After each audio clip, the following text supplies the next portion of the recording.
poder falar, ué. Estão monitorando tudo aí.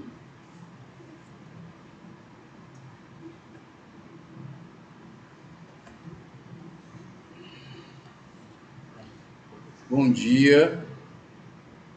Espero que o sinal esteja chegando bem para todos, para que possam nos ouvir bem.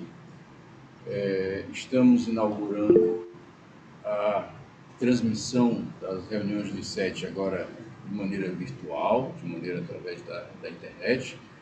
É um procedimento que agora nós estamos sendo levados a ele por conta desse recolhimento social, de evitar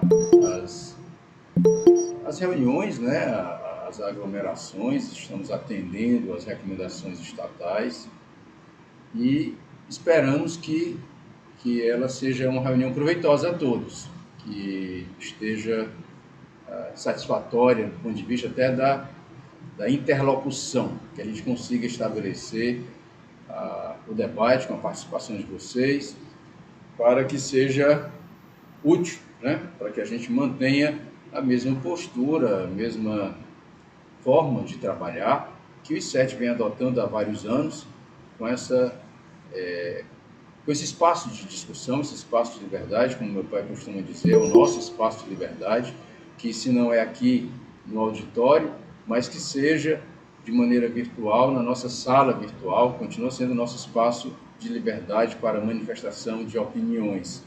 Não contamos hoje com a presença do professor Hugo Machado, que não pôde estar aqui, mas certamente estará nas próximas. E o tema de hoje já foi divulgado através do convite, trata da multa prevista no parágrafo 17 do artigo 74 da Lei 9.430 de 1996.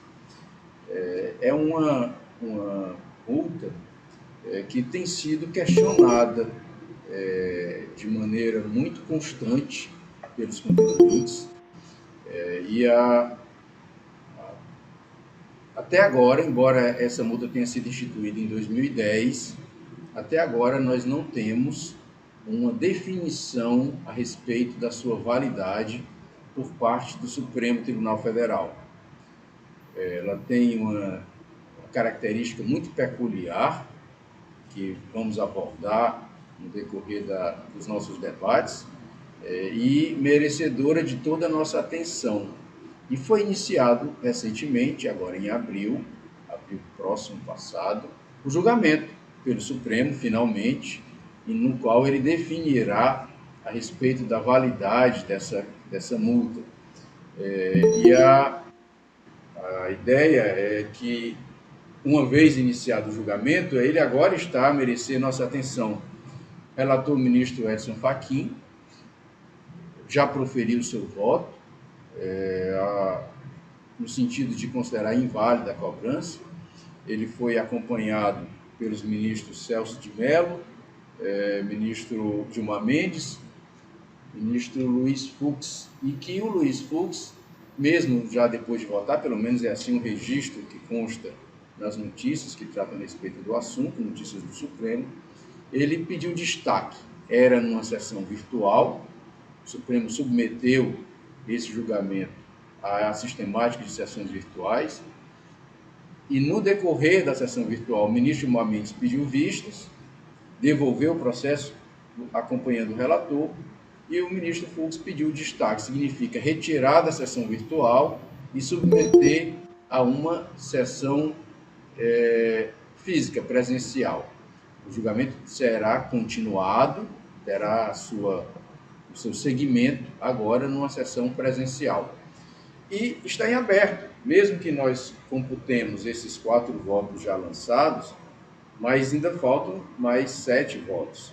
Então, a ideia é que ainda está em aberto e merecedor da nossa atenção para que essa situação seja examinada paralelamente por todos nós, acompanhando o julgamento. E por que nós estamos, do Instituto, dando relevância a esse ponto específico? E aí agora nós vamos adentrar no assunto e tentar explicar do que realmente se trata.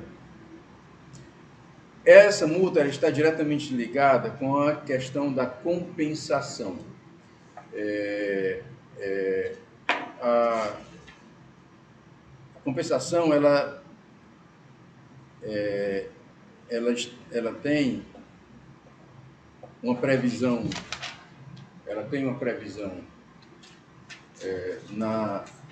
no CTN, no artigo 170, desde 66, quando o CTN foi editado, que tem a possibilidade de haver a compensação. E o que é a compensação? A compensação é um instituto antigo, ainda do direito romano, que estabelece que quando a mesma pessoa for credora e devedora de alguém, ela pode compensar, ela pode resolver a sua obrigação na medida dos seus débitos e créditos. Então, se eu estou devendo 100, mas sou credor de 100, o débito e o crédito se anulam e, ao se anularem, a dívida deixa de existir. Essa é, em termos gerais, o funcionamento da compensação. Em matéria tributária, mesmo previsto no CTN, essa compensação não era aplicada. Não havia uma aplicação prática do Instituto.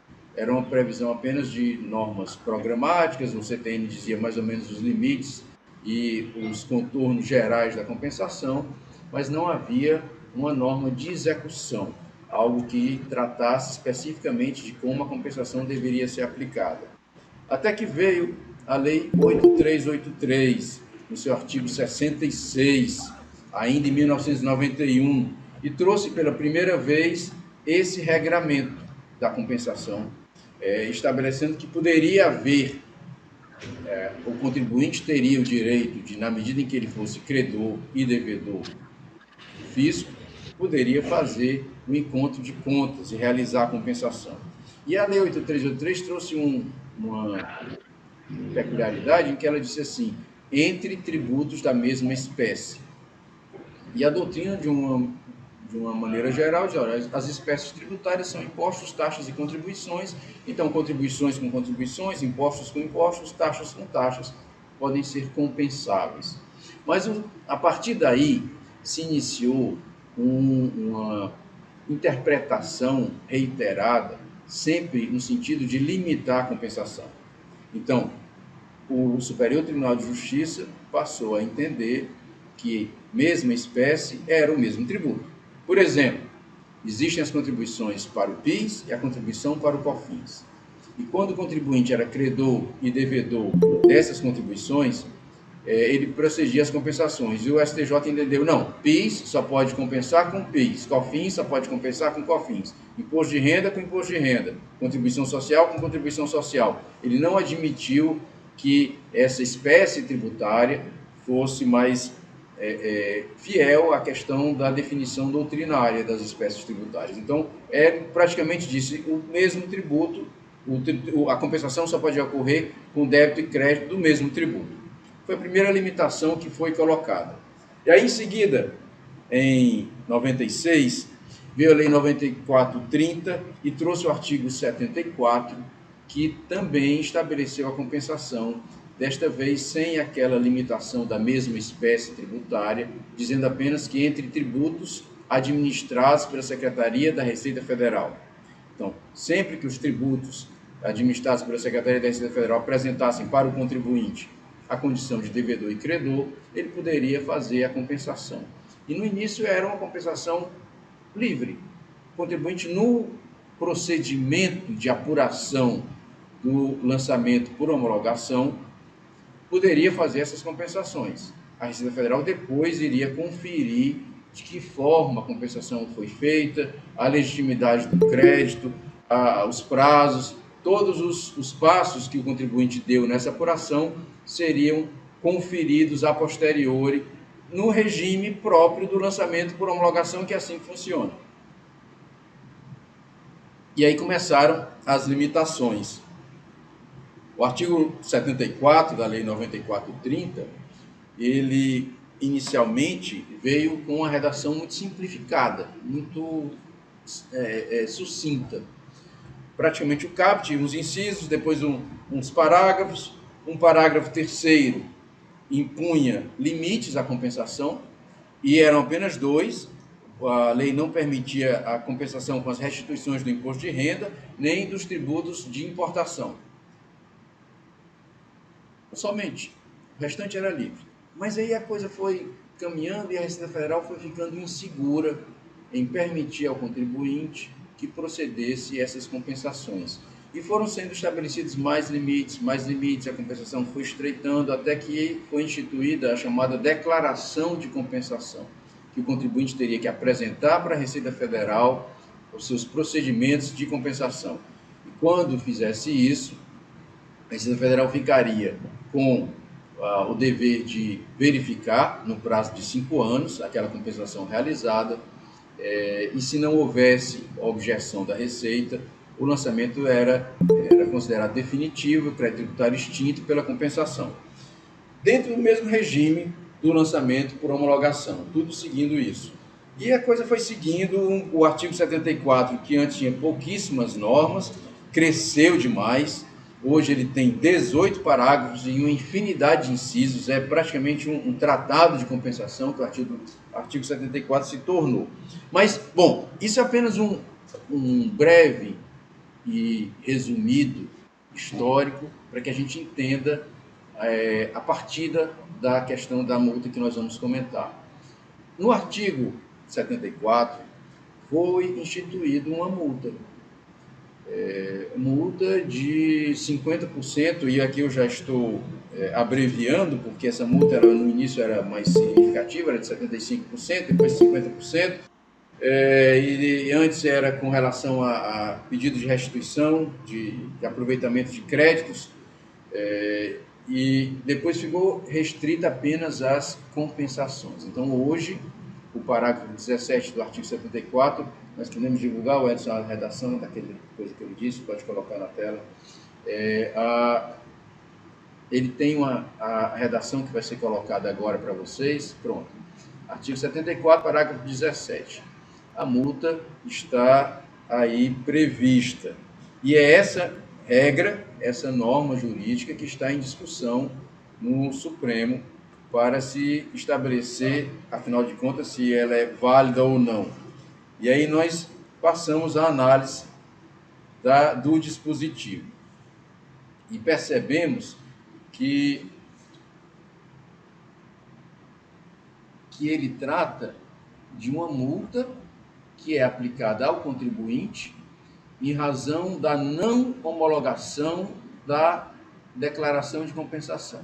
Então, o contribuinte apresenta uma declaração de compensação indicando o procedimento que ele adotou, e a Receita Federal vai examinar essa declaração de compensação, que poderá simplesmente homologá-la ou não. E todas as vezes que a Receita Federal negar a homologação, ela aplica também a multa de 50% ao contribuinte, uma multa isolada, cobrada em paralelo a todos os ônus moratórios a que ele fica submetido pelo fato do débito ficar em aberto. Compensação não homologada significa que os débitos que estariam sendo extintos pela compensação continuam em aberto e vão ser cobrados com os acréscimos de juros e multas decorrentes da mora, do atraso que incorreu o contribuinte por ter tentado compensar, mas além disso, se sujeita a essa multa de 50%. E aí se pergunta, mas como assim? Por que uma multa de 50%? Simplesmente porque o contribuinte teve a declaração de compensação não homologada. Eu tive o cuidado de, na ação que está tramitando e está sob julgamento do Supremo agora, examinar a manifestação da Fazenda Nacional. O que a Fazenda Nacional diz para justificar essa multa? E quem tiver curiosidade pode acessar o processo, a petição da Fazenda Nacional está lá, o recurso extraordinário da Fazenda Nacional está lá, e vai verificar que, não obstante o procurador tenha sido até criativo e habilidoso na maneira de escrever, mas ele gira, gira, gira e volta sempre ao mesmo ponto. Ele diz: a multa existe para coibir declarações de compensação abusivas. Os contribuintes estariam abusando do direito de fazer a compensação, estariam declarando compensações flagrantemente indevidas, irregulares, estariam se aproveitando da sistemática que a Receita Federal criou do ponto de vista de instituir essa declaração de compensação e atribuir a ela um efeito de suspensão da exigibilidade até que ela tenha o tempo para verificar. Então, o contribuinte declara a compensação e o débito fica inexigível, até que a Receita examine. Se passarem 5 anos, a extinção é definitiva, compensação homologada tacitamente. Ou, se a verificação ocorrer antes, a Receita Federal pode fazer a homologação expressa, se constatar que ela está de acordo com o entendimento da Receita, ou pode negar a homologação. Mas até que isso aconteça, o contribuinte está numa situação regular. E segundo os defensores da multa, ela se justificaria por isso, porque os contribuintes estariam abusando desse direito. E aí eles relacionam um número grande de compensações que são indeferidas, que são negadas, que não são homologadas, mais de 50%, segundo o cálculo que consta dessa peça da Fazenda, e isso justificaria a multa. E diz também que não há de se dizer que essa multa estaria ferindo a garantia do direito de petição. A Constituição Federal, ela traz um dispositivo, no inciso, se não me engano, no inciso 34 do artigo 5º, em que está lá definida a garantia do direito de petição. O inciso 34 diz assim: são a todos assegurados, independentemente do pagamento de taxas, o direito de petição aos poderes públicos em defesa de direitos ou contra a ilegalidade ou abuso de poder. E a Receita Federal diz: não, mas isso não é um requerimento, não é uma petição. Quando o contribuinte declara a homologação, ou melhor, declara a compensação, ele não está pedindo nada, ele não está exercendo o direito constitucional de pedir, ele está contribuindo para um procedimento relativo ao lançamento tributário. É o seu dever de cooperação junto com a administração tributária para que o lançamento ocorra. E, portanto, não estaria ferindo esse inciso da Constituição. E aí se coloca a questão, essa. Esses argumentos da Fazenda justificariam a multa? Realmente não há uma ofensa ao direito de pedir? O contribuinte estaria simplesmente trabalhando dentro do procedimento de homologação do tributo, do lançamento, e seria realmente válida a cobrança da multa do jeito que está? Num primeiro momento, eu peço a atenção de vocês para que a gente dê alguns passos atrás e a gente pense um pouco na teoria geral do direito, no ato ilícito e na possibilidade de se considerar uma infração, quando o ordenamento jurídico pode tratar de um determinado ato da vida humana e considerar aquilo como uma infração sujeita a uma penalidade.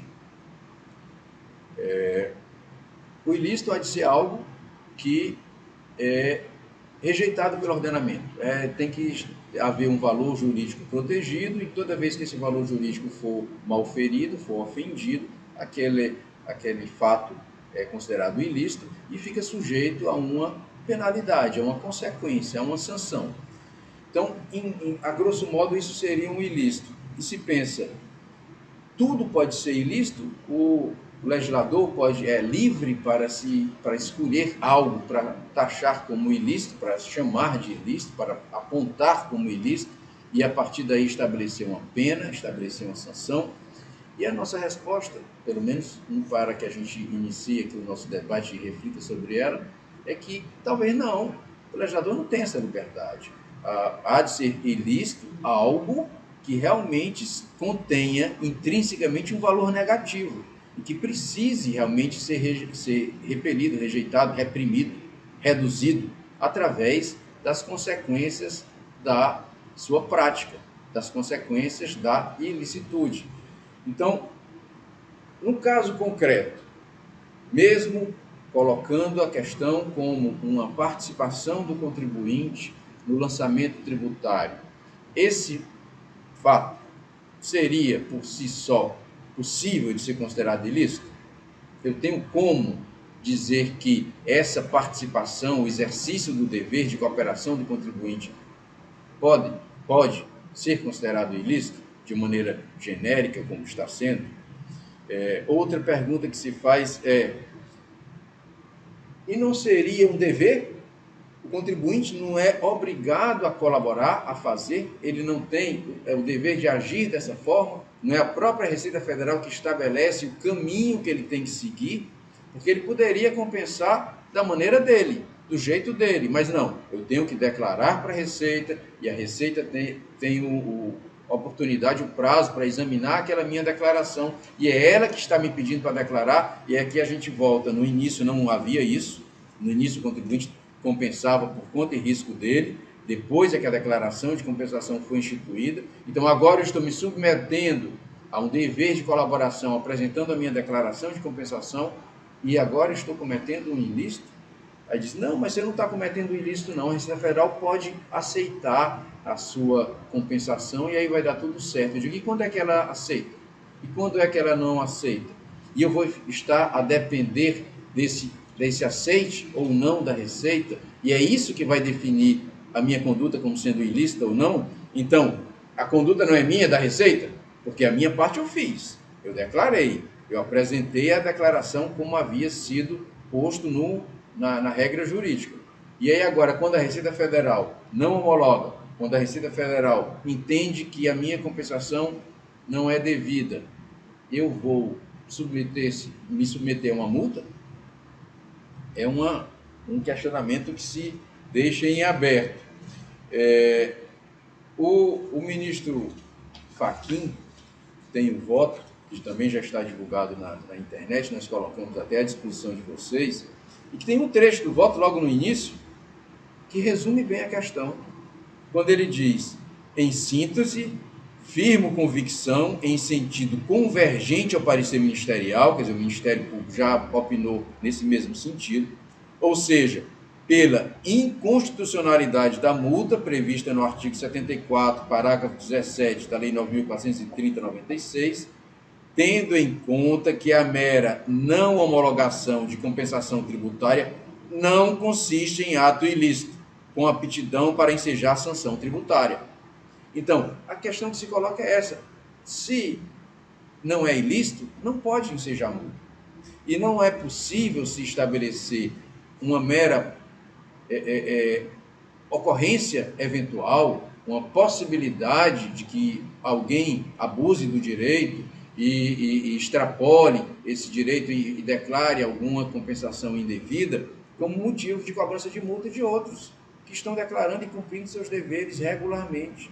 Vou tributar todo mundo ou vou apenar todo mundo por conta de um ou outro que pode eventualmente cometer abusos? E se o abuso houver, e aqui eu não estou dizendo que não há, é bem possível que haja realmente abuso, esse abuso tem que ser apurado e punido caso a caso, verificado. A Receita Federal tem instrumento para isso, se não tem, deveria ter, para que apure caso a caso os abusos e aplique a pena específica para cada caso, e não genericamente tratar da multa.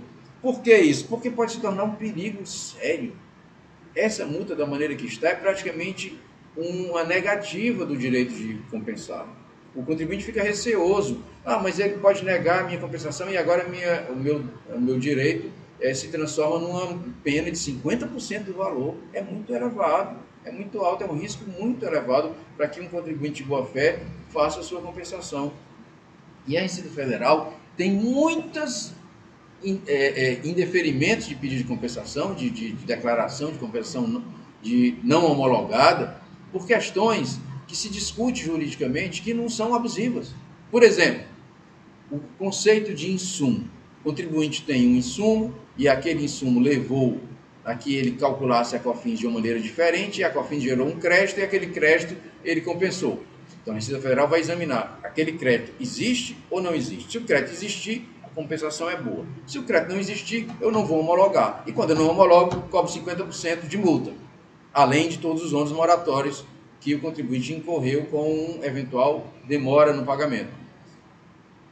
E aí o contribuinte declarou, não, mas é porque o frete interno é um insumo válido. E o que é o frete interno? É a despesa que o contribuinte tem no deslocamento da mercadoria de uma loja para outra, da fábrica para um estabelecimento de beneficiamento paralelo, ou até para a própria loja de venda da mercadoria. Eu fabrico e depois desloco a minha mercadoria para o ponto de vendas, e nesse ponto de vendas é que eu vou finalmente vender. O frete entre a fábrica e o ponto de vendas, a Receita Federal não aceita como uma despesa que gere crédito de COFINS. E se ela não aceita como despesa que gere crédito de COFINS, ela vai negar o meu crédito. Se ela nega o meu crédito, ela vai negar a minha compensação. Não vai homologar e vai me cobrar multa de 50%. Quando o CARF tem diversas decisões dizendo que o meu crédito é bom, que eu tenho direito a isso, como a própria lógica jurídica indica que é uma despesa inerente à minha atividade comercial. Se eu não deslocar a mercadoria da minha fábrica para a minha loja, eu não vou vender. E se eu não vou vender, eu não tenho a minha atividade. Então é uma despesa inerente, eu tenho direito ao crédito. E essa discussão se estabelece. E eu fico incorrendo num risco de pagar uma multa de 50%, porque a Receita Federal entende que o crédito não é bom. E aí desaparece a história do abuso na declaração de compensação. Num momento como esse, a Receita Federal não se lembra que a multa só existe, ou só deveria existir, para coibir abusos. E ela diz, não, eu vou aplicar a multa para todo mundo, porque a lei diz que é da compensação não homologada, então todo mundo tem que pagar a multa da maneira que está prevista. Então, o argumento utilizado pela própria Fazenda Nacional para tentar justificar a multa desaparece, porque da maneira que está prevista, ela não fala em abuso, da maneira que está prevista. Pelo contrário, na regra que vocês estão vendo aí, ela diz se não houver má-fé do contribuinte, porque se houver, aí as consequências são piores, são outras consequências. Então essa multa é cobrada de todos eles. E com relação ao direito de petição, não vejo como negar que se trata de um direito de petição, que se o primeiro argumento não for aceito, o segundo é inafastável. Como que não é um direito de petição? Eu estou fazendo a compensação, comunicando à Receita Federal, dizendo que o meu requerimento, que a minha compensação aconteceu e pedindo que ela homologue. Ela vai homologar. Se isso, que é um exercício legítimo de direito, não for considerado um direito de petição, pouca coisa vai poder ser considerada como direito de petição.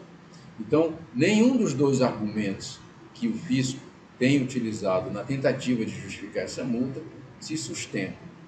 Na verdade, a ideia é da gente ficar pensando por que o Supremo ainda não julgou isso, por que o julgamento ainda foi retardado com esse pedido de destaque feito pelo ministro Luiz Fux. Essa questão já deveria ter sido decidida há bastante tempo. Há 10 anos os contribuintes esperam por isso. O Tribunal da Quarta Região já tem uma declaração de inconstitucionalidade desse dispositivo. O órgão especial do Tribunal da Quarta Região já decidiu que esse dispositivo é inconstitucional, mas todos os recursos estão represados, aguardando essa decisão do Supremo, que está afetada a repercussão geral e que o seu resultado vai finalmente definir em todo o território nacional a questão da validade da regra que prevê essa multa pela não homologação do pedido de compensação. A questão posta é esta.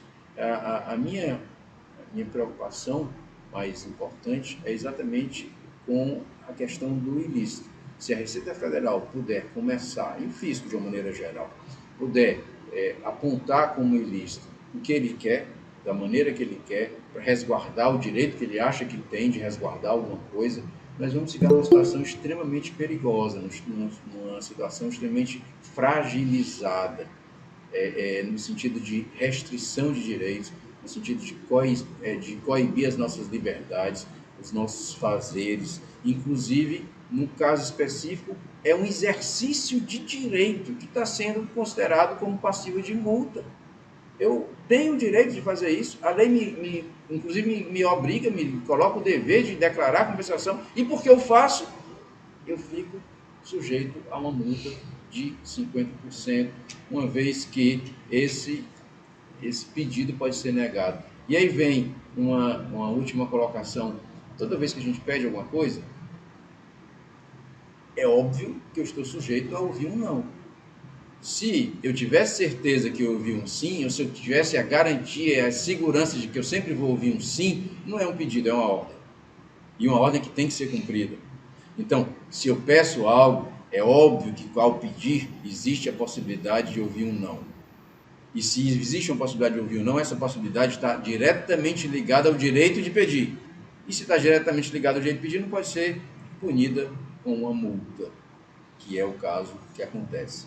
Bom, mas o assunto está colocado, a ideia que a gente sempre coloca aqui nas nossas reuniões é de que se enriquece muito mais com os debates que se seguem a essa breve colocação do tema, e fico no aguardo da participação de vocês com alguma pergunta, alguma colocação, um pensamento sobre o assunto que a gente está colocando, ou até sobre alguma outra coisa paralela que seja pertinente se colocar. Fico aguardando que vocês se manifestem, por favor. Como é que funciona isso?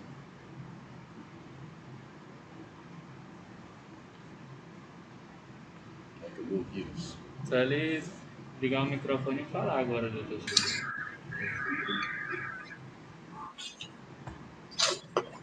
Quem está falando? Eu já liguei o microfone. Prezado Schubert. Como é que eu vou ouvir? Alô? Sim, estou lhe ouvindo. Tá. Estou lhe ouvindo, pode falar.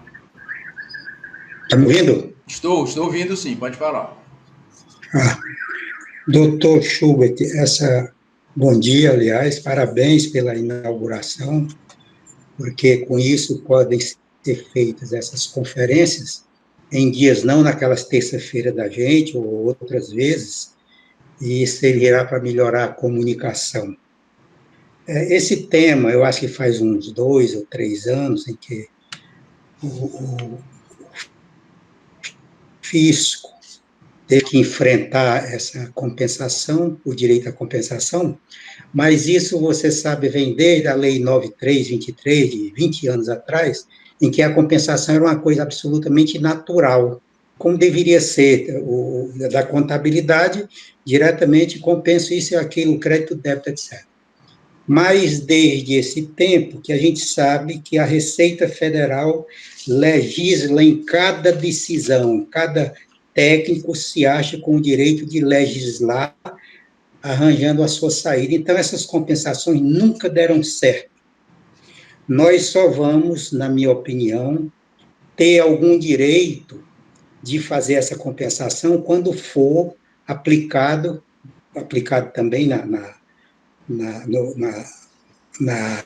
Justiça Fiscal, o artigo 37 da Constituição Federal, 37, em cujo artigo 4º diz que os atos de improbidade, isso é improbidade administrativa, na minha concepção, suspender direitos, etc., perder bens, etc., e a responsabilidade também do excesso de exação, que é um crime que chega a dar até 8 anos de prisão para quem comete, geralmente quem comete é a autoridade fiscal.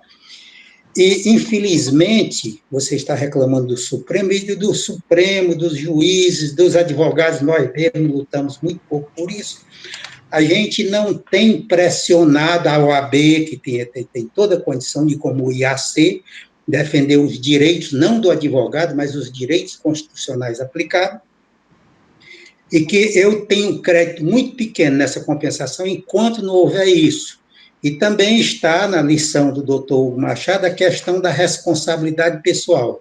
Nós temos casos extraordinários de negação do fisco, e a preocupação não é cada norma que vem ela vai ser descumprida. Nós vamos novamente fazer reunião, novamente discutir, novamente lamentar que o fisco e o judiciário, pela sua diversidade de julgamento, não faz com que, nenhum deles faz com que a lei seja aplicada. Então, o direito é como se não existisse. A minha pergunta é só no sentido de saber se nós, a partir do IAC, jogando para a OAB depois, se a gente vai passar a exigir também do lado de lá a responsabilidade, porque se aplica a multa, 50%, a coisa mais ridícula que eu já vi, mais agressiva que eu já vi em termos de legislação é essa norma aí, que é aplicar a multa. E eu queria lhe dizer, lembrar apenas, que eu acho que você conhece, um artigo do professor Brandão Machado, de mais de 30 anos atrás, repetição de indébito em direito tributário, onde ele diz que é ilícito o governo, o fisco, no caso, exigir imposto indevido. Então, no momento em que eles estão negando você fazer a compensação, eles estão querendo lhe impor que você tem que pagar aquilo que você não deve. É isso que está sendo dito aí.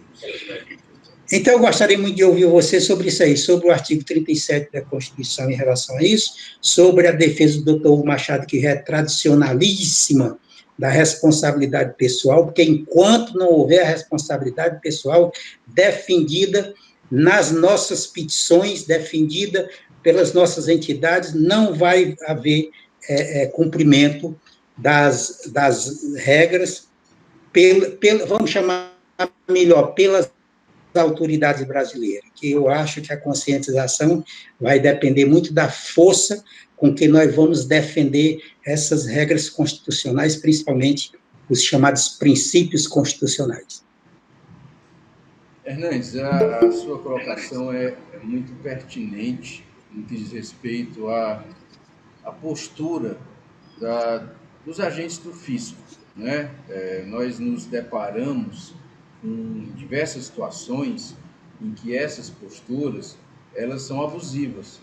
Então, sempre que diante de uma postura abusiva o contribuinte tenha um dano, seja prejudicado por algum motivo, ele pode, e em algumas situações até deveria, para se estabelecer um didatismo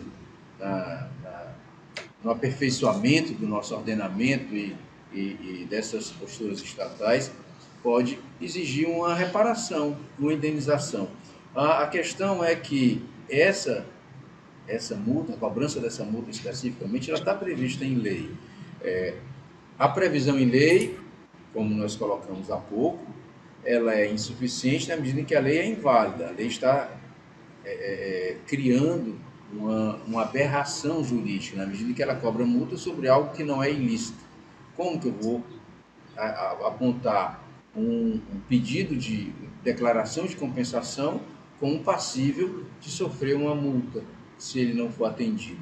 Então, não é um ilícito, se não sendo ilícito, não pode sofrer multa. Esse é o ponto essencial, que inclusive destaquei do voto do ministro Fachin, e que já por si só afasta. Mas, enquanto isso, a lei está lá. E o servidor, quando aplica a lei, ele tem aquele respaldo, ele diz assim, eu não estou fazendo por minha conta, eu estou aplicando essa lei.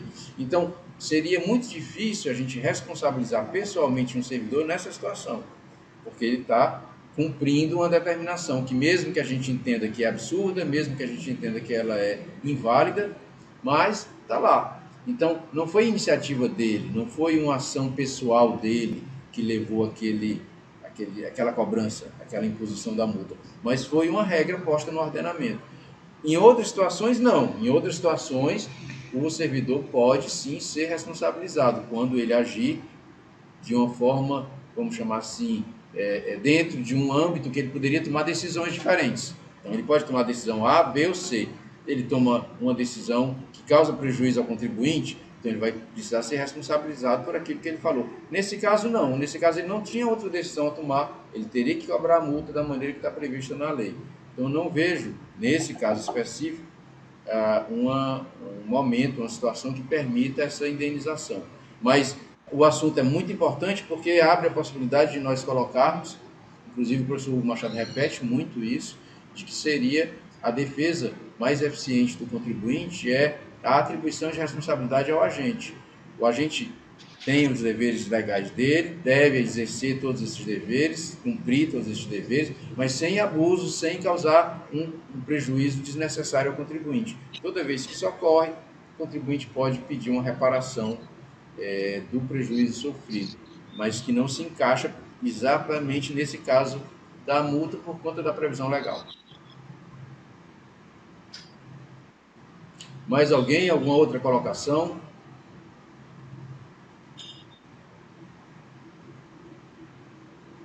Era bom que o julgamento do Supremo tivesse essa unanimidade toda, todo mundo concordando, né, com o que está dito aqui, e se resolvesse esse assunto logo.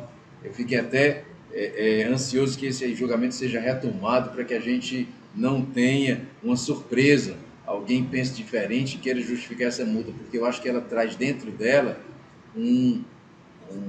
sei lá, um perigo, uma ameaça de que depois esse procedimento seja estendido para outras coisas, a gente vai pagar multa para qualquer coisa. Se isso prevalecer aqui, fica... assim, nós temos um problema, não só no ordenamento tributário, mas de uma maneira geral no ordenamento jurídico brasileiro, que algumas alterações são feitas sem preocupação nenhuma com os princípios básicos que sustentam o ordenamento. E um princípio básico que sustenta não só o ordenamento brasileiro como qualquer outro não pode haver multa sem ilícito. Não pode ser tratado o exercício de um direito como se ilícito fosse. E é o que está acontecendo aqui. Então, esse princípio, esse pilar essencial, sem ele o ordenamento rui. Se esse pilar for removido, aí a gente fica numa situação extremamente perigosa, porque tudo pode acontecer, tudo pode haver. A questão da ilicitude ganha uma outra dimensão, ganha um outro aspecto completamente imprevisível e perigoso. Principalmente se nós imaginarmos a possibilidade de um regime autoritário. A ideia de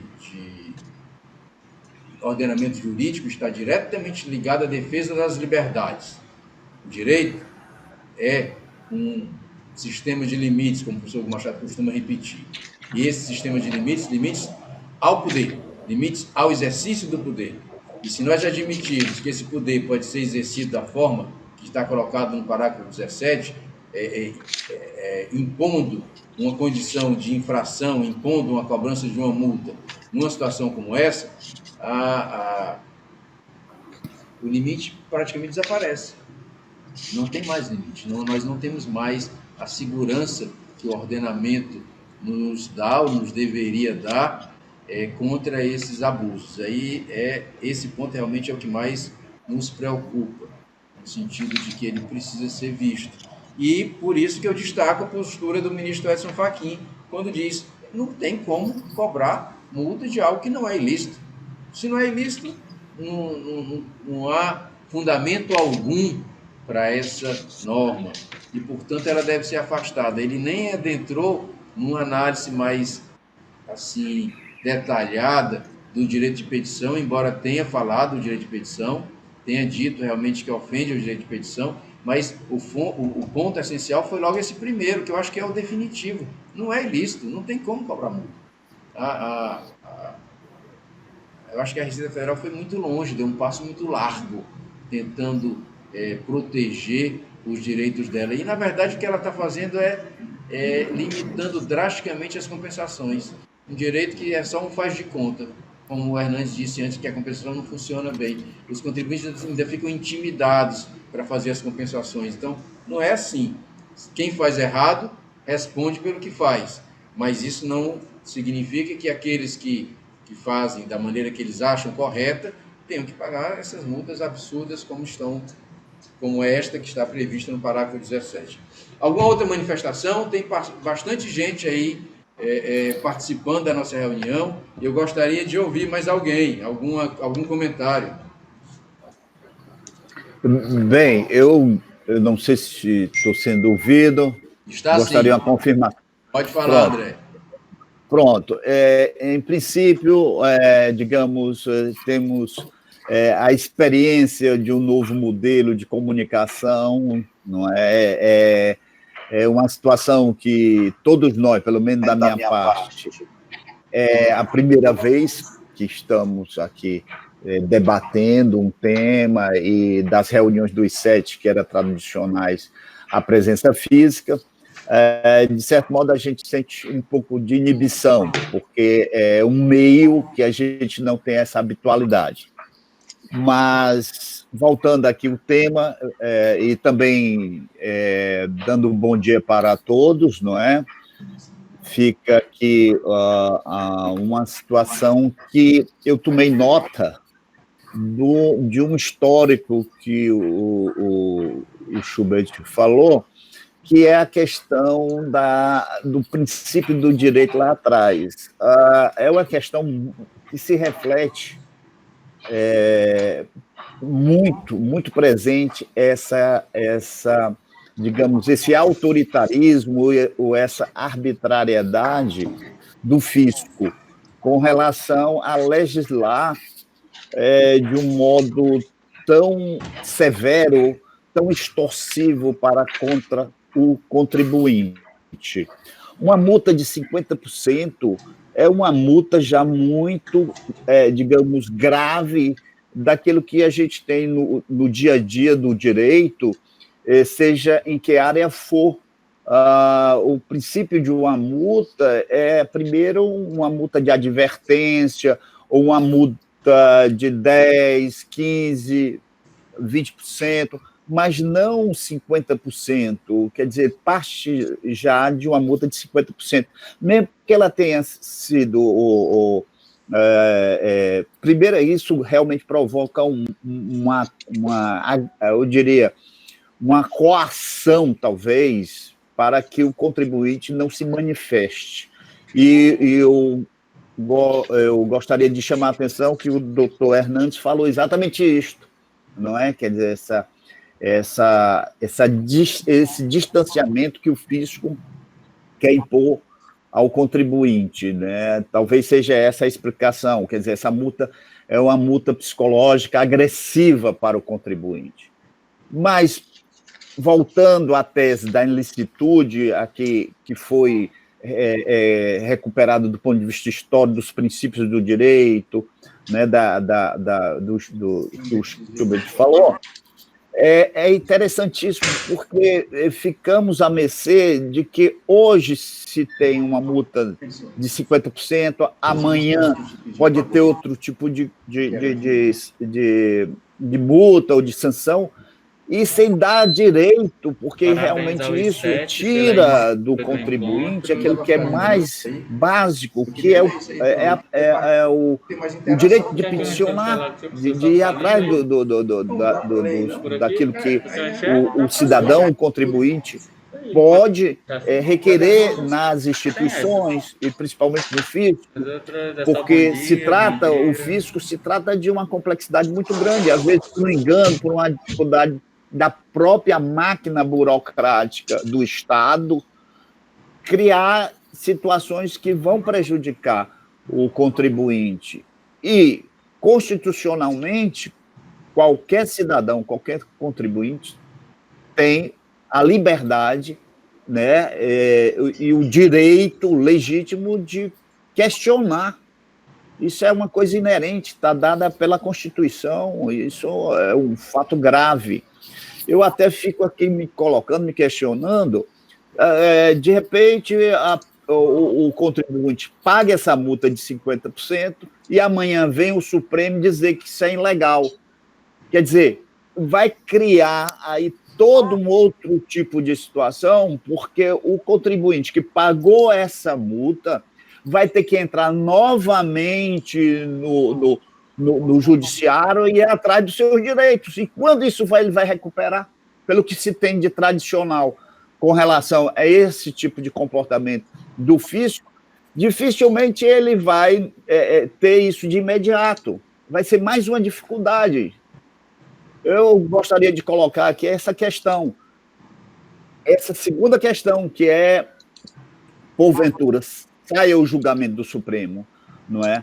e que coloque isso na ilegalidade, o contribuinte ainda vai ter que ir atrás daquilo que era uma situação tão basilar, tão básica, o direito de peticionar na defesa dos seus direitos. Eu gostaria de que o doutor Chuba esclarecesse também essa projeção de um futuro julgamento do Supremo e como essas pessoas que pagaram essa multa teriam que recorrer. Bom, as colocações feitas agora pelo André, elas são muito pertinentes do ponto de vista da gente imaginar que um erro leva a uma outra dificuldade. Quer dizer, se o contribuinte se submete ao pagamento dessa multa, posteriormente o Supremo a considera inválida, ele tem um direito de repetição, pedir de volta algo que ele pagou que tinha sido previsto por uma norma inválida. Como ele vai reaver esse crédito? Aí vai começar uma demanda nova, uma demanda que pode levar muito tempo. Mas aí ele poderia, André, fazer algo que seria talvez uma maneira de tentar apressar as coisas, fazer uma compensação com essa multa. Então ele vai pegar o valor da multa que ele foi obrigado a pagar, é um valor indevido, e ele vai tentar compensar com outro crédito de um tributo administrado pela Secretaria da Receita Federal. E talvez assim apressar um pouco a realização do seu direito, né? A minimizar o prejuízo que ele já teve. E com isso, diminuir o problema que ele já foi obrigado do valor, do custo que ele já foi obrigado a suportar. O Ítalo Pontes coloca aqui que seria uma sucumbência administrativa.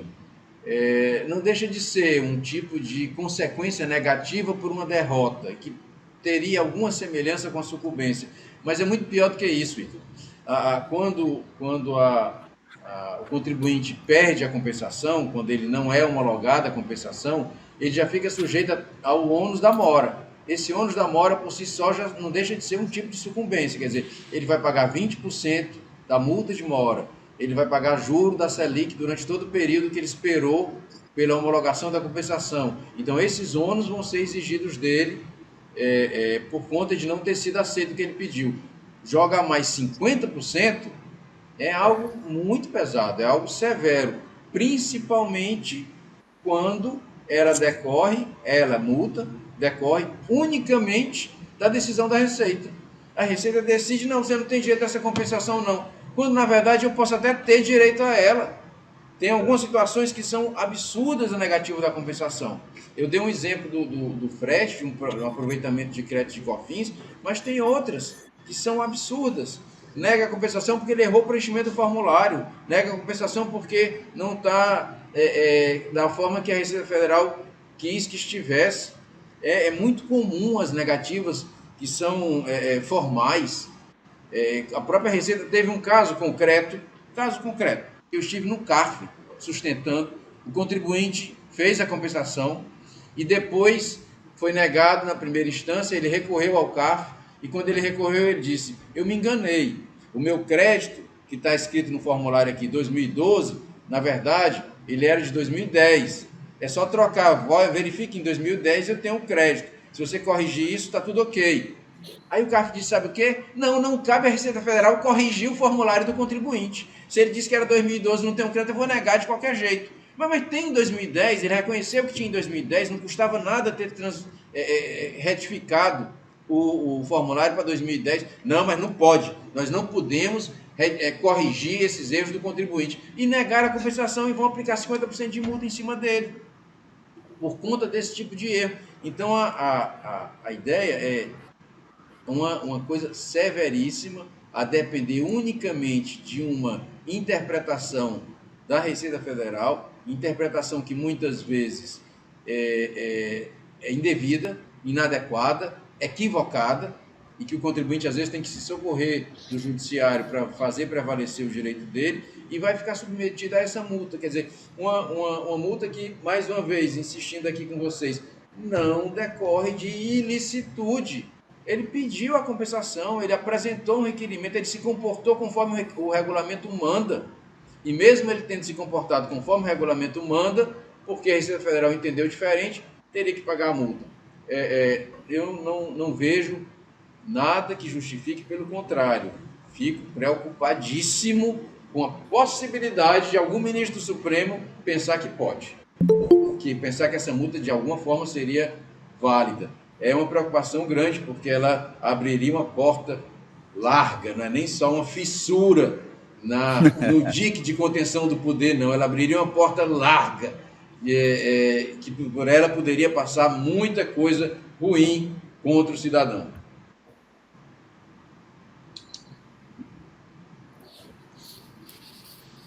Mais alguém? Alguma manifestação? Ainda tem aí uma porção de gente que está aí calado, não quis falar. Dr. Schubert, bom dia. Pode Bom deixar dia. uma dúvida? Pode falar.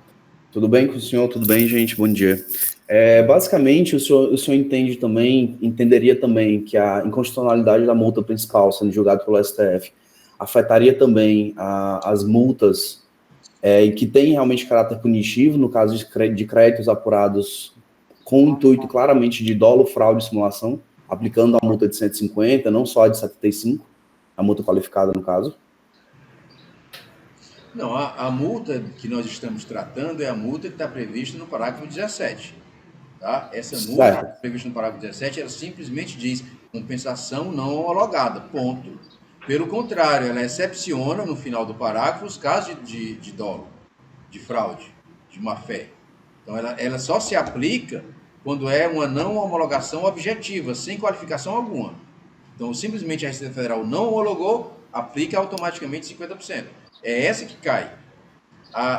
Quando o contribuinte tem uma atitude maliciosa, uma atitude fraudulenta, usa algum artifício para forjar um direito que ele não tem, aí ele estaria sujeito a uma multa decorrente da atitude dele, do que ele fez, proporcional ao que ele fez, né?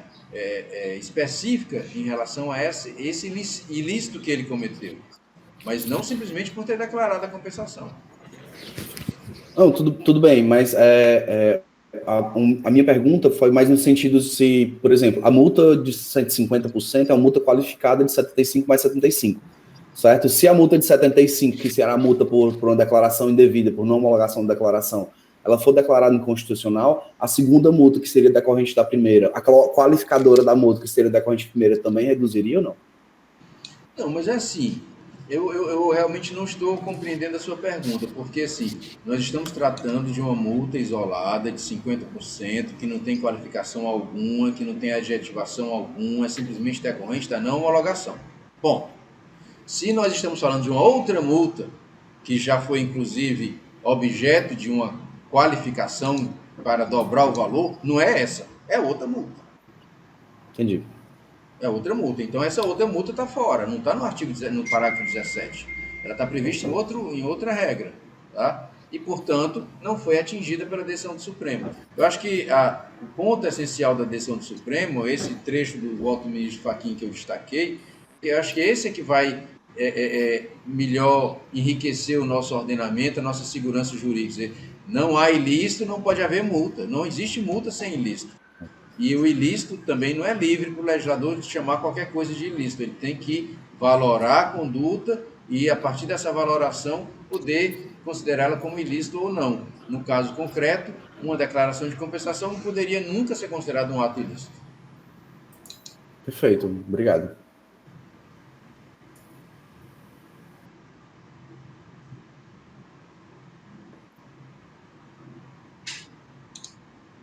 E aí? Todos os demais conectados estão esclarecidos? Satisfeitos? O Almir Cardoso diz: gostaria de tirar uma dúvida sobre o assunto. Qual é a dúvida, Almir? É isso agora. Ah, é ele? Isso mesmo, era eu mesmo. Ok, Almir. Obrigado. Ok, lhe identifiquei.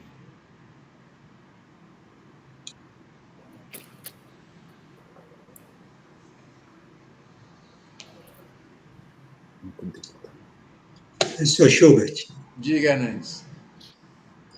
por falta de mais perguntas, eu queria dar mais um toquezinho nos princípios constitucionais, porque nós estamos aí falando de uma lei.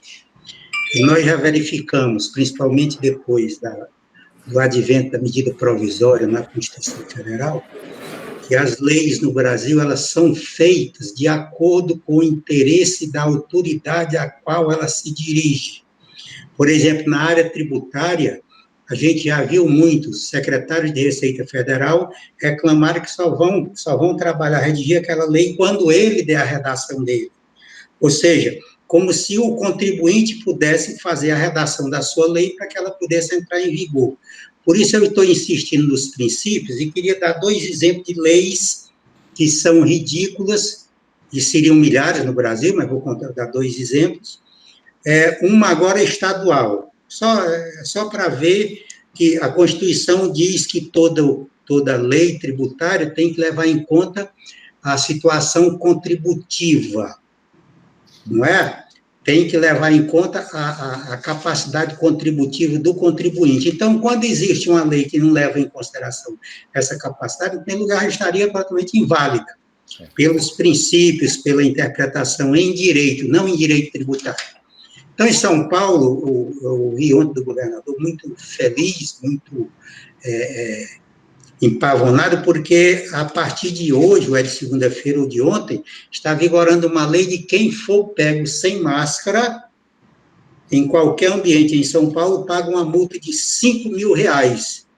Então, no Brasil, geralmente tem essa ideia de querer regular a sociedade através de uma norma, neste caso aí, 50% de multa. Pronto, o contribuinte, apavorado, ele não entra.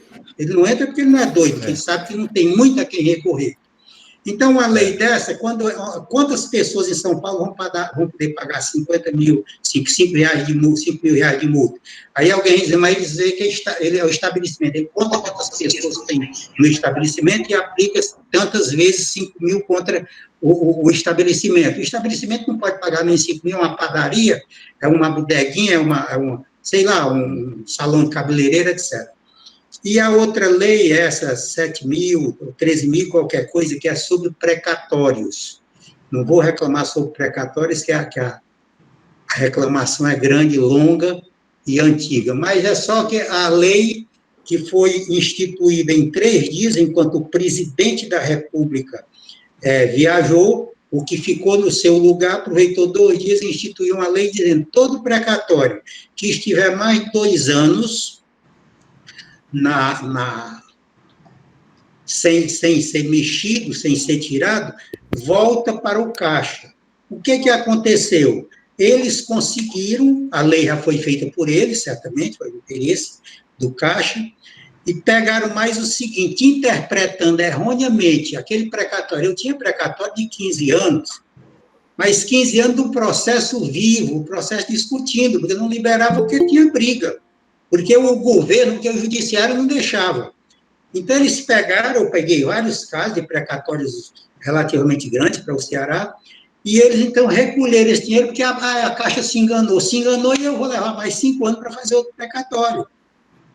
Então, essas leis brasileiras, por isso é que eu estou insistindo em que a gente pudesse, quem sabe a advocacia, não propriamente o IAC, mas já que é uma discussão aqui que a gente está com muita gente ouvindo, lutar pelos princípios, onde se diz, eu acho que Evaldo Brito pensa assim também, e muitos outros tributaristas, é que o funcionário público não estaria obrigado, isso por princípio, não pela norma, como você está dizendo aí, não estaria obrigado a cumprir aquela norma que ele sabe que é ilegal. Todo funcionário público, quando você conversa com ele fora da repartição, ele sabe o que é direito, ele sabe o que é norma, ele sabe o que é princípio, até porque na hora de se concursar, ele já sabe disso. O artigo 37 deveria ser conhecido e divulgado e aplicado e exigido por nós, advogados, para todos. Porque se for pela norma, é fácil, é só criar outra norma. Na área tributária, nós temos o COFINS, já foi uma norma criada para para matar o defeito da outra norma, que era o fim social, deram o nome de COFINS, com todos os requisitos de fim social, só mudaram o nome. A taxa de iluminação pública, só mudaram o nome. Então, norma nós temos no Brasil demais. Segundo diz o Instituto Brasileiro de Planejamento Tributário, acho que é ele, seriam mais ou menos 23 milhões ou 3 milhões de normas jurídicas de 88 para cá.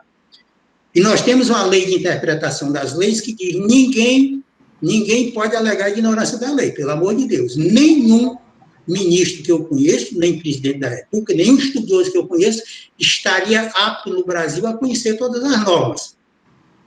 Mas ele é proibido de alegar que não conhece. Então, qualquer fiscal, não, doutor, o senhor conhece a lei, é da lei.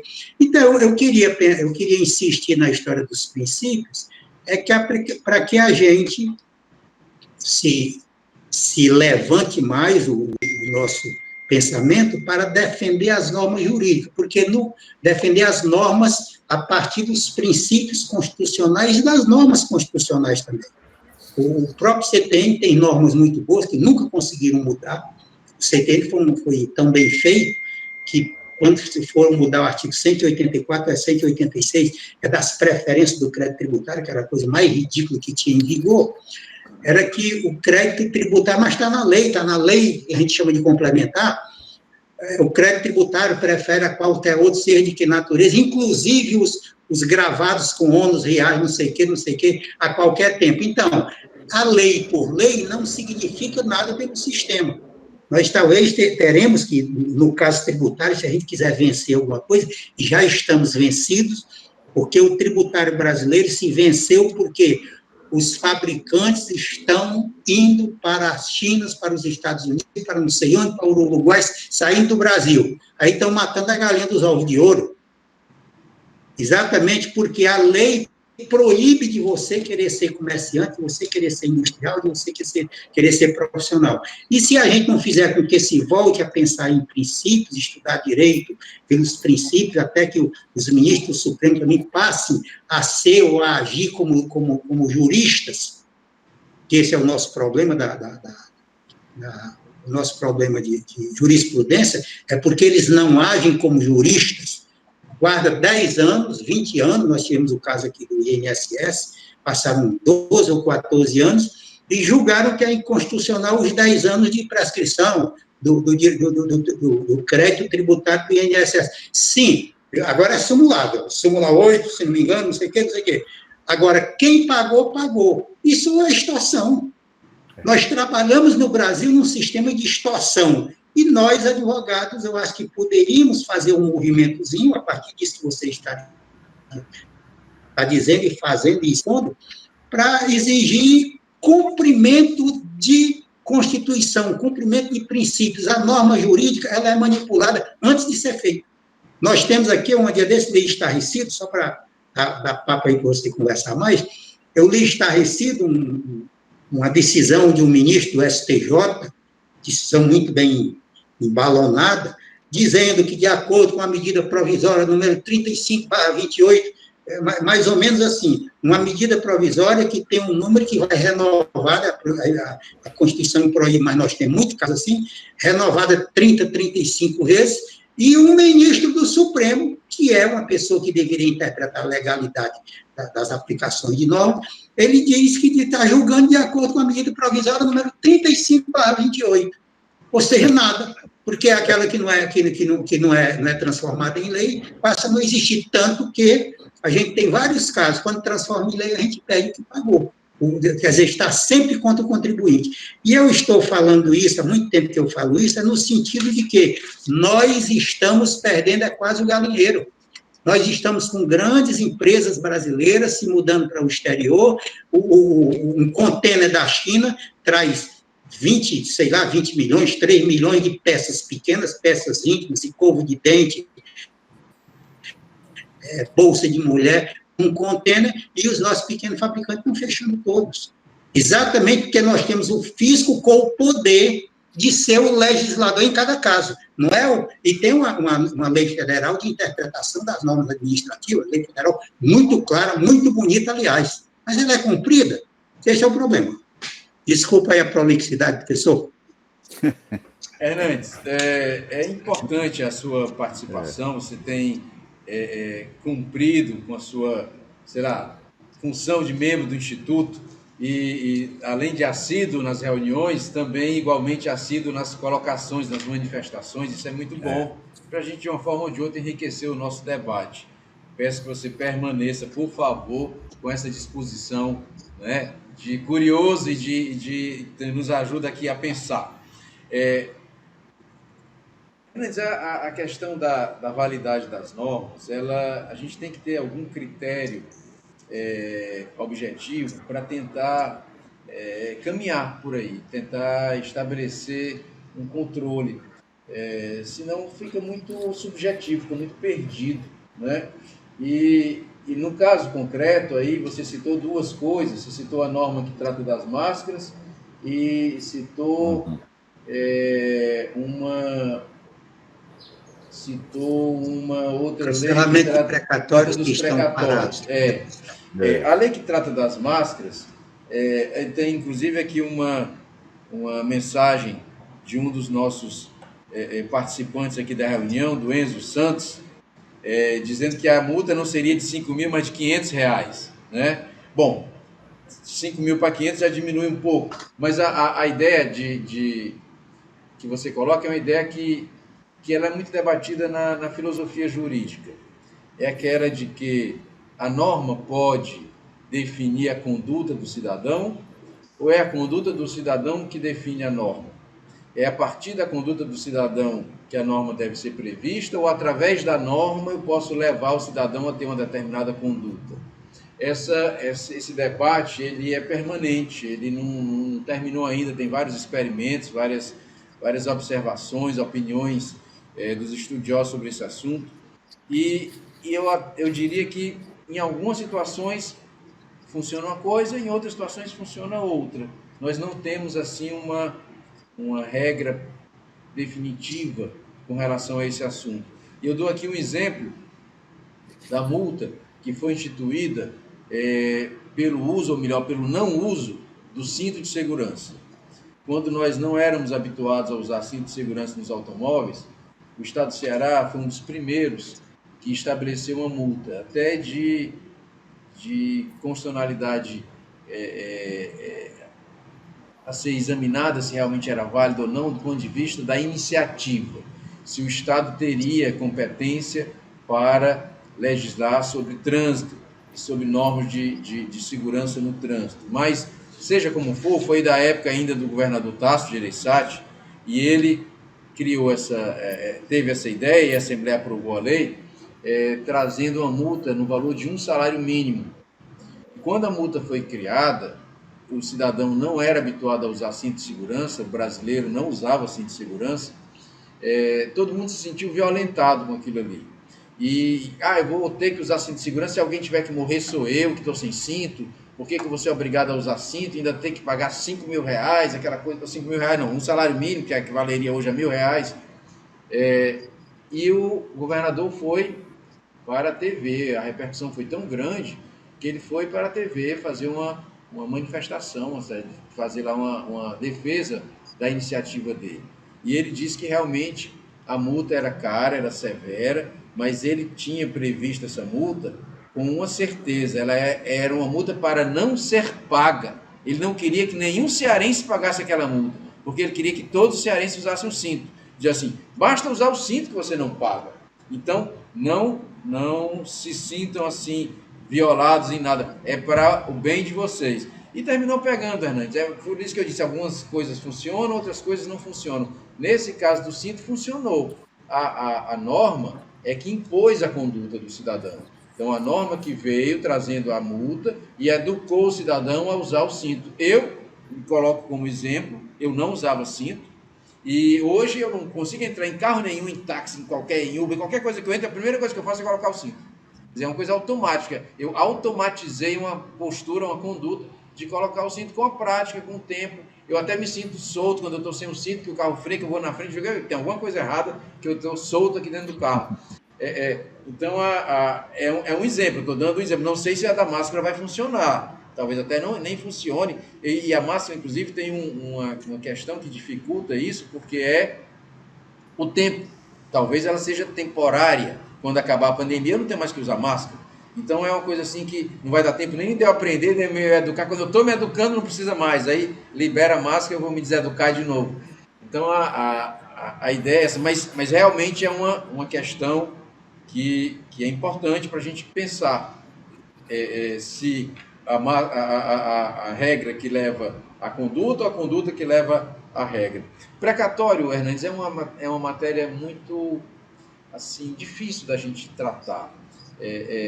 Há quem diga que nem deveria existir precatório, porque o governo deveria pagar suas obrigações, cumprir as ordens judiciais, sem questionamento de maneira imediata. Os que defendem o precatório dizem que tem que haver uma organização financeira, o Estado não pode sair pagando, ele tem um orçamento, ele precisa se organizar, então ele coloca o orçamento do ano seguinte. O que mais maltrata o brasileiro hoje é porque o orçamento não tem sido cumprido por diversos entes federados.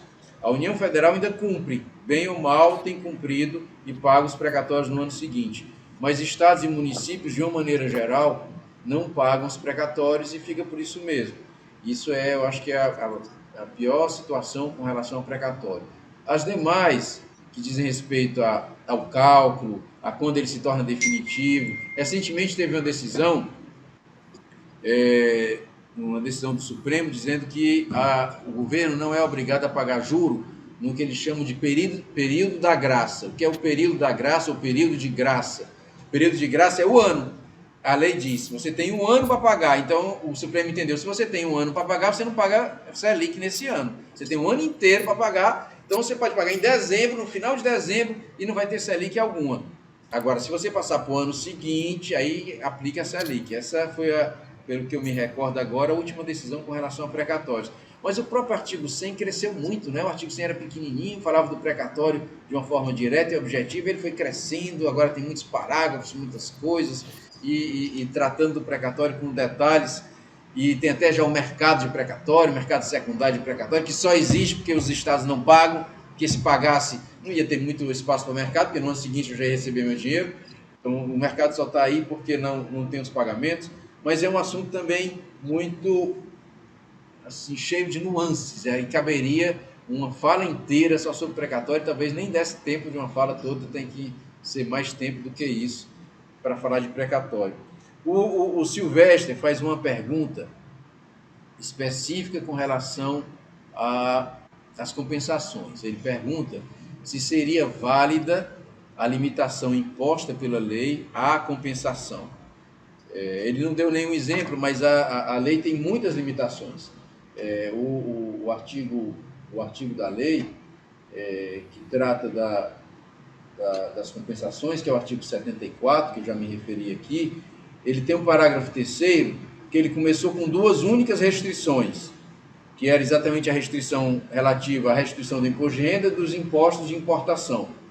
E depois foi estabelecendo outras restrições, e outras, e hoje tem, se não me engano, 9 incisos, que eram 2, agora são 9, e com uma quantidade grande de restrições. A última das restrições, ela diz respeito às estimativas, os pagamentos das estimativas do imposto de renda. O governo federal mandou uma medida provisória, e depois a medida provisória foi já convertida em lei, tratando desse limite. Estou procurando aqui ver se eu encontro um inciso que diz exatamente daqui. É o inciso 9 do parágrafo 3º.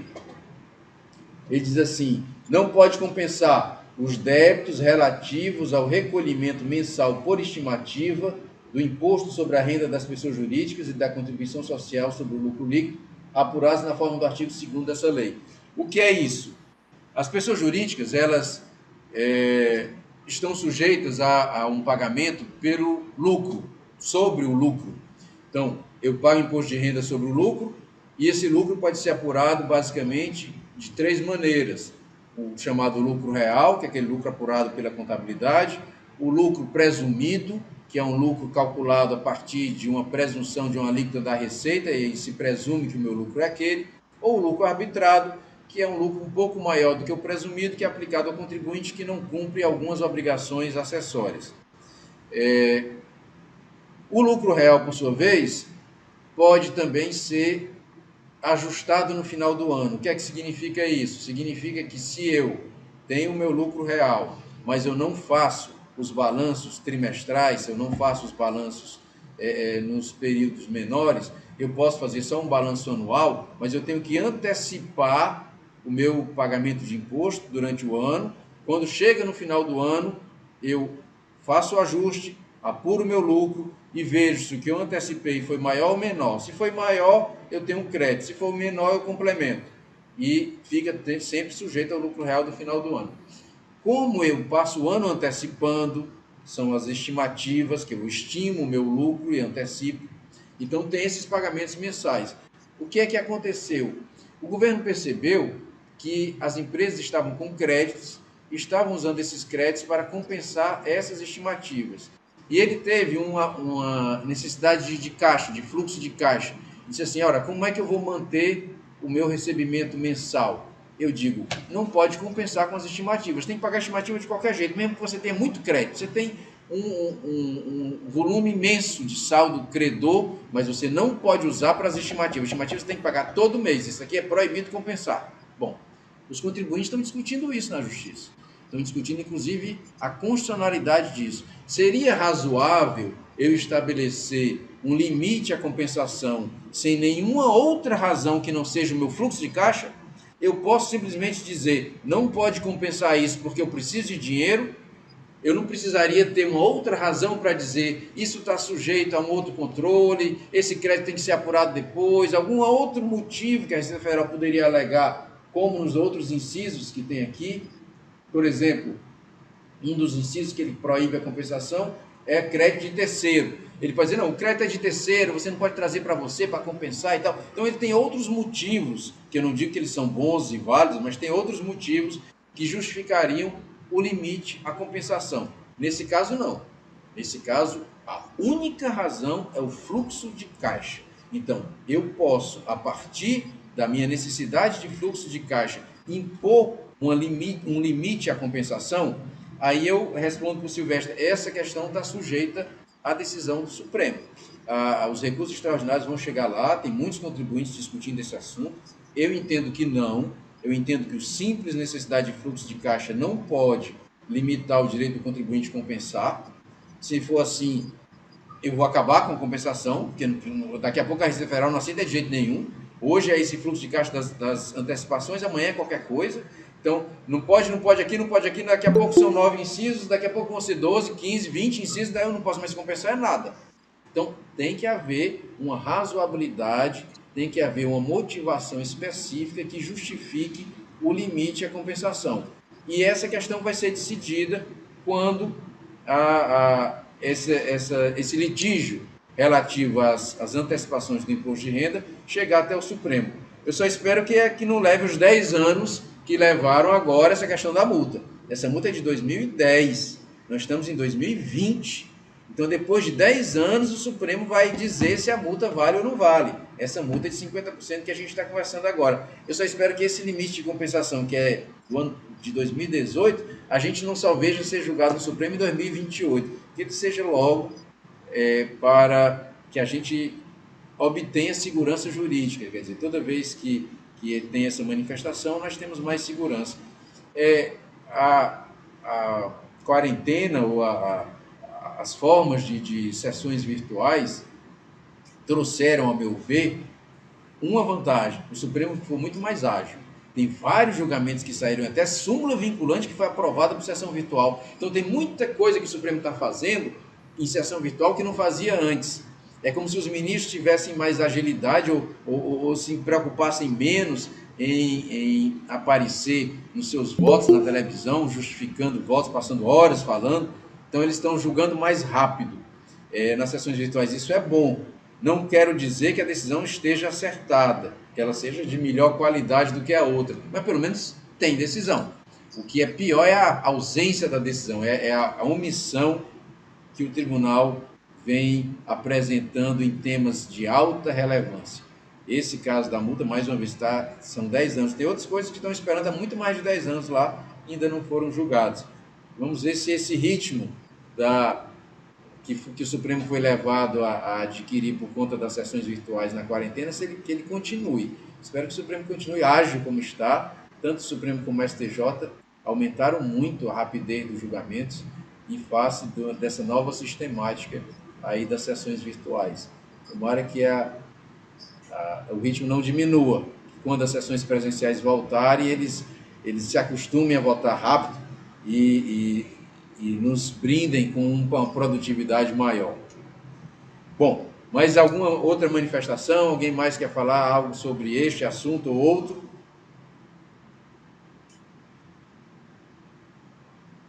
Ainda temos várias pessoas que estão conectadas, que estão participando. Mais alguém? Se alguém tiver intimidado de se manifestar no vídeo, pode fazer a pergunta por escrito aqui, eu estou vendo nas mensagens. A gente tem atenção também com o que é emitido aqui por escrito e se manifesta.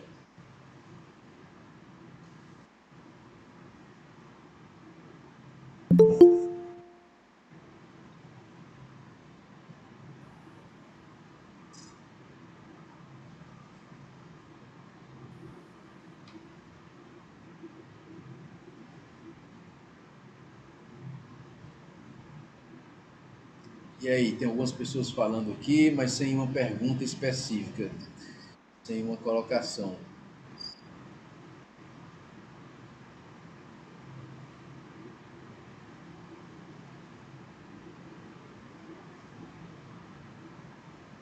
Letícia Soares. Letícia Soares, tem alguma coisa, Letícia? Alguma pergunta?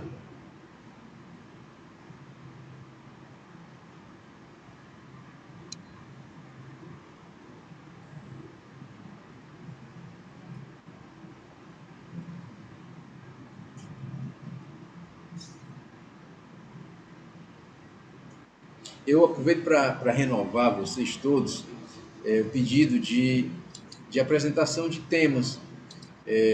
Nós temos uma metodologia para escolher tema e a gente tenta colocar aqui para debate algo que tenha interesse atual, que esteja dentro da discussão presente. Essa questão das multas foi exatamente pelo fato do Supremo ter iniciado o julgamento e ter interrompido esse julgamento.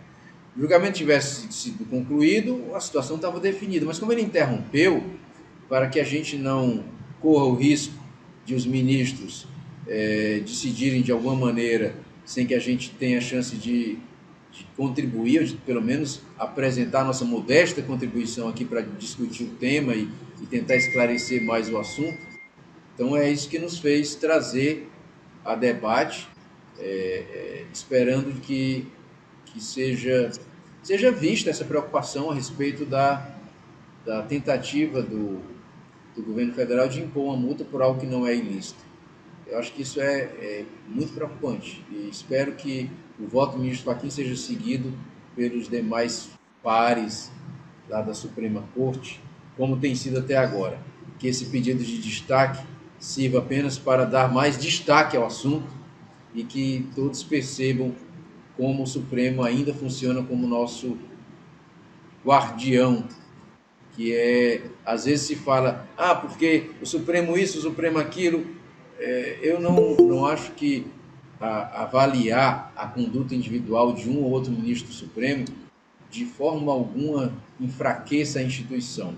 O Supremo é uma instituição imprescindível para um Estado de direito, para um Estado democrático de direito.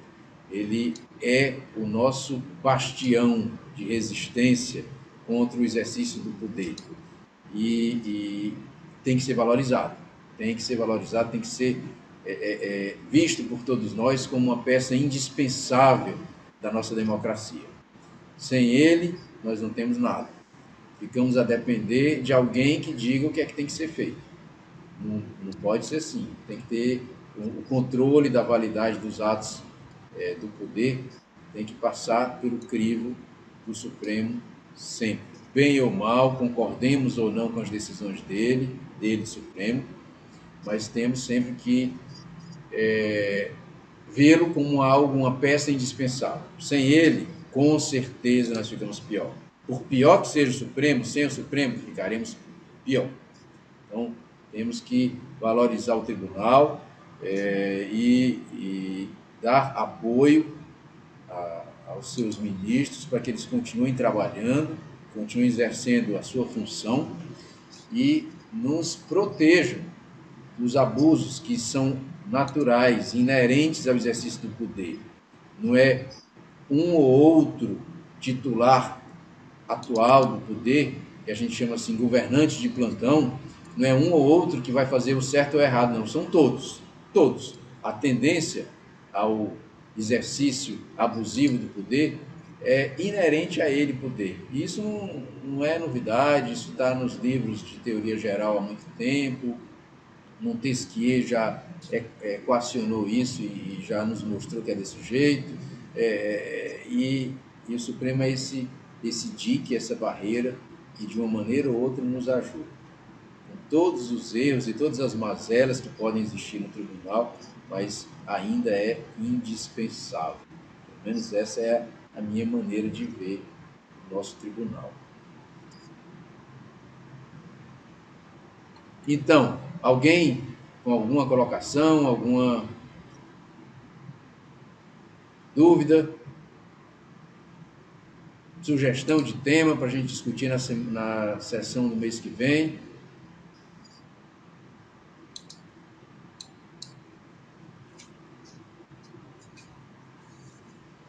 É uma satisfação para os 7 contar com a presença de tanta gente. Tem realmente muita gente conectada. Eu acredito que a maioria não se sentiu à vontade para participar, para fazer pergunta, mas tem bastante gente que nos acompanha agora, nesse momento, com a nossa sessão virtual. E fico satisfeito, os 7 ficam satisfeitos. Temos, inclusive, um projeto de estabelecer uma paridade entre o presencial e o virtual. Mesmo quando nós retomarmos as nossas sessões presenciais aqui no auditório, onde todos são muito bem-vindos, mas temos o plano de manter a sessão virtual ao mesmo tempo. Então, a sessão vai acontecer aqui, mas ela vai ser disponibilizada num canal semelhante a esse, para que aqueles que não possam comparecer tenham a chance de assistir virtualmente e participar também, para que a gente alargue, né, o universo daqueles que têm curiosidade, que têm interesse em debater direito. A ideia de, o que é que eu posso fazer? Eu vejo tanta coisa errada, não posso fazer nada, as coisas acontecem. Podemos fazer sim, podemos debater, podemos conversar, podemos discutir, trocar ideias, formar as nossas opiniões. A gente pensa que isso é pouco, mas não é não. Quando nós estamos mais preparados para entender o que acontece, para poder manifestar o nosso pensamento de forma mais segura, a partir de um debate como esse, vamos estar também falando sobre isso, vamos estar também sendo formadores de opinião, vamos estar também divulgando o nosso pensamento e talvez até conversando com alguém, com outro. A gente falou aqui da história do uso da máscara, né? A máscara é para conter a disseminação. Aqui não, aqui nós temos que fazer uma disseminação de pensamento. Temos que todo mundo pensar e discutir e apurar. Se isso acontecer, o efeito multiplicador disso é extremamente benéfico. Nós vamos ter aí um instrumento poderoso para poder influir de forma que o nosso ordenamento jurídico seja aperfeiçoado e a gente viva num país melhor. Né? Essa é a nossa ideia. Embora muito modesta a nossa contribuição para isso, mas todos vocês participando e colaborando, ela vai melhorando e vai, de certa forma, ganhando a sua importância.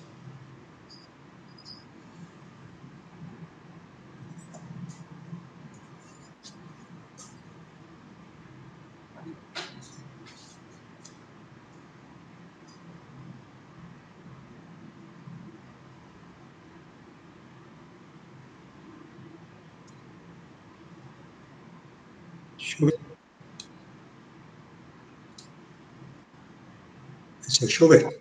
Diga, Hernandes. Está me ouvindo? Eu quero só reforçar essa ideia da conferência não presencial, porque é muito mais prático, eu creio que para a maioria das pessoas, porque a locomoção para o escritório, para o seu escritório, ou qualquer outro lugar, mas dependendo sempre de horário, de compromisso, etc. E esse feito, assim, desde que fosse um dia estabelecido, para a gente se acostumar também. Então, imagine que essa de conferência seja para, na mesma terça-feira, no mesmo horário, a diferença mudaria só de local, né? Isso. Porque, assim sendo, há muitas pessoas, eu já conversei com muitas pessoas que gostariam de estar presente lá, até se sentem inibidos, porque precisam de um convite, eles acham que tem que ser convidado e tal.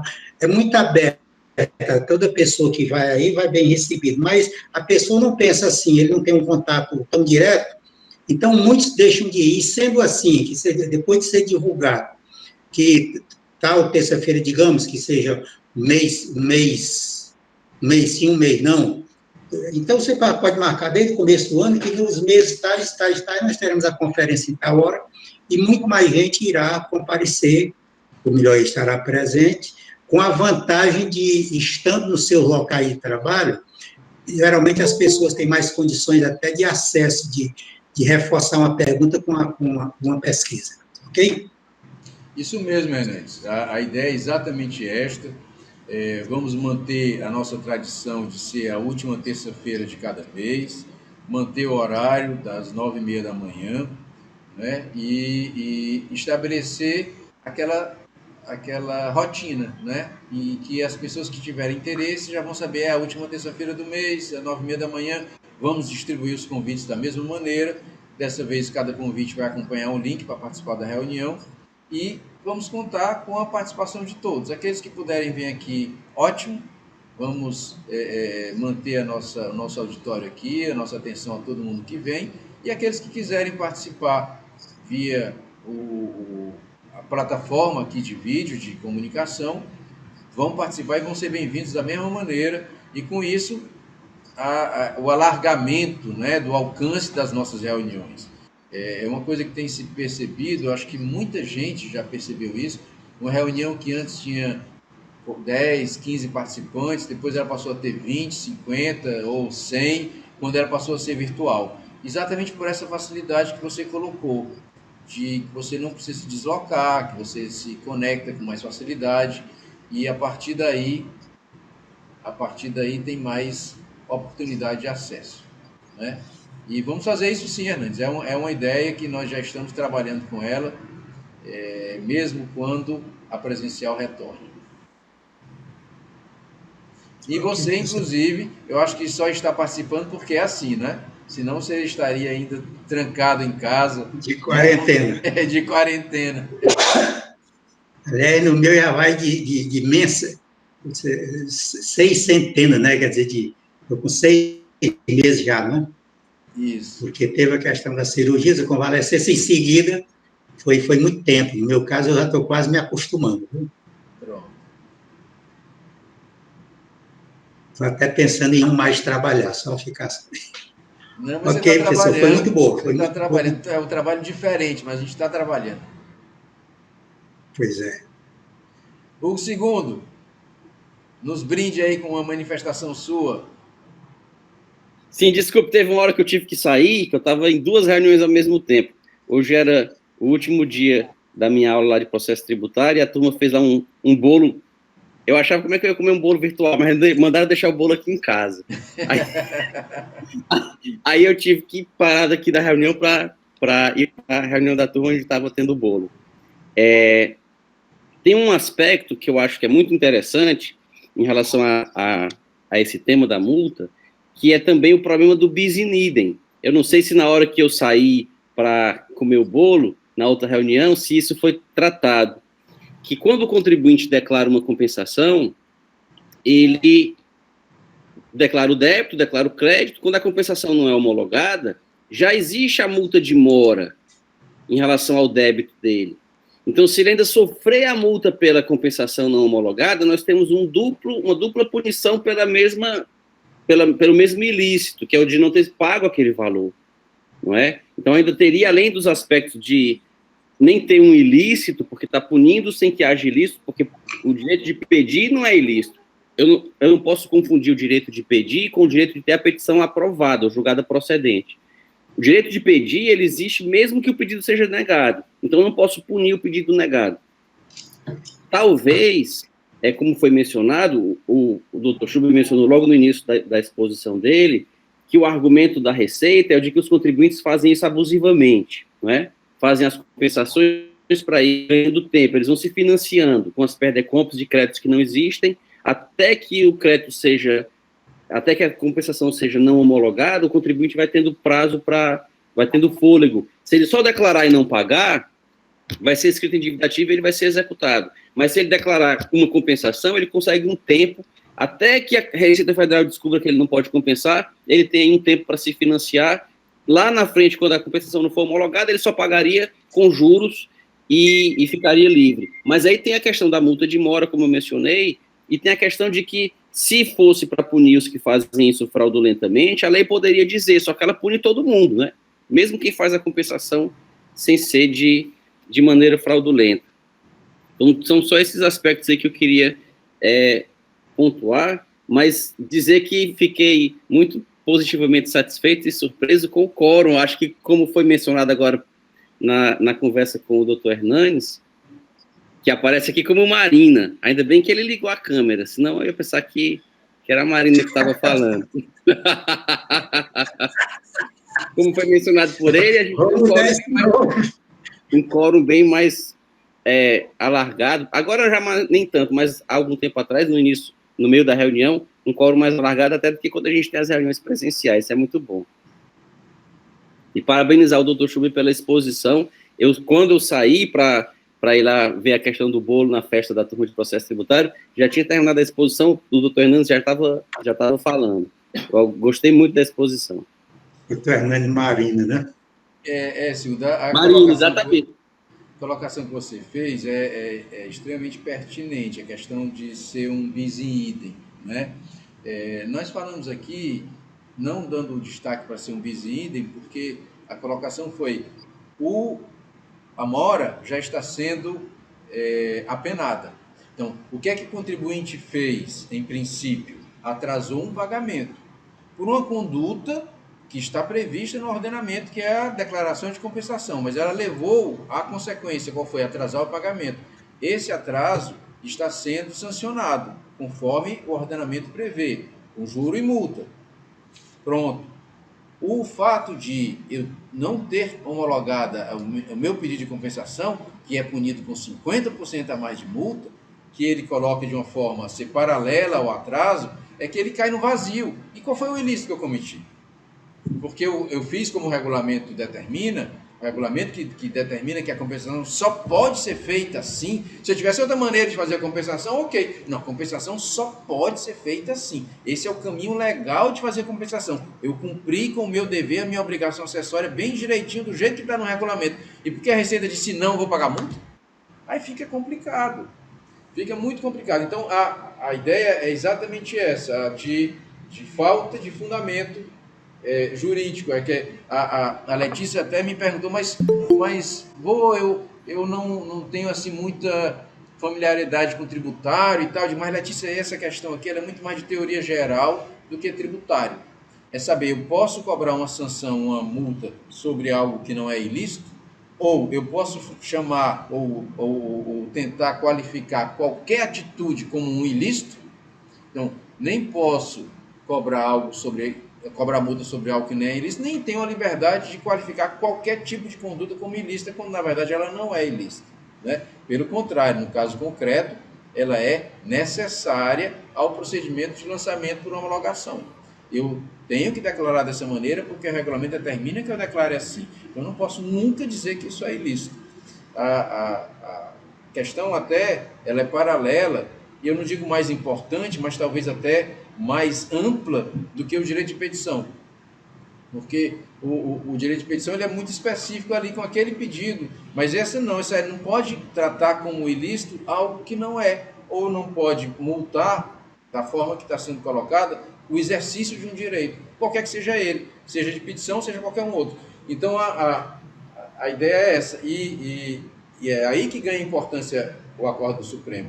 E como foi colocado aqui, o objeto da reunião, inclusive, sugestão do professor Hugo Machado II, esse tema, por conta do Supremo ter interrompido o julgamento. Como que o Supremo interrompe um julgamento de um assunto tão importante e tão singelo do ponto de vista da conclusão jurídica? Ele tinha que, não pode, isso é um absurdo, não pode de jeito nenhum. A gente já esperou 10 anos para poder ele se manifestar, e quando está se manifestando, interrompe de novo o julgamento por um pedido de destaque de um dos ministros. Então, estamos ansiosos para que o Supremo conclua e tentando modestamente contribuir para o aperfeiçoamento da ideia, do ordenamento, da reflexão sobre o tema, e esperando que nenhum ministro tenha uma ideia diferente dessa, que abale os fundamentos da contenção do poder. Quer dizer, que o ordenamento, se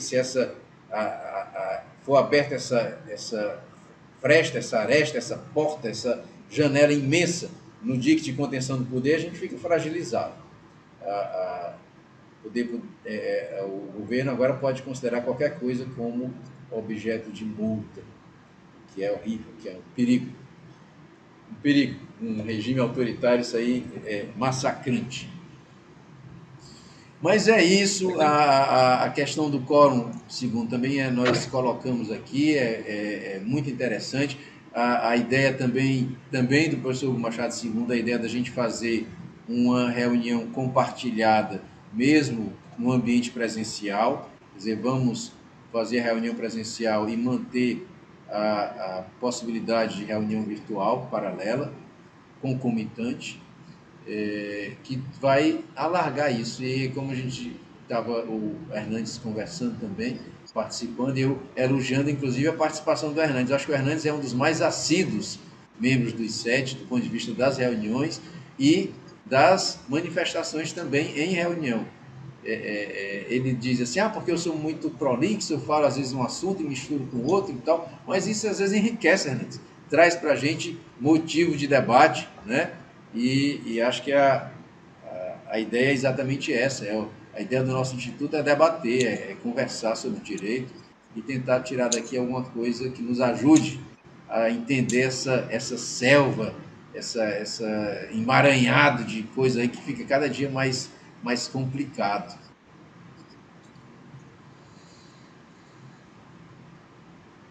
Mas então isso. Mais alguma manifestação? Alguém que quer dizer mais alguma coisa?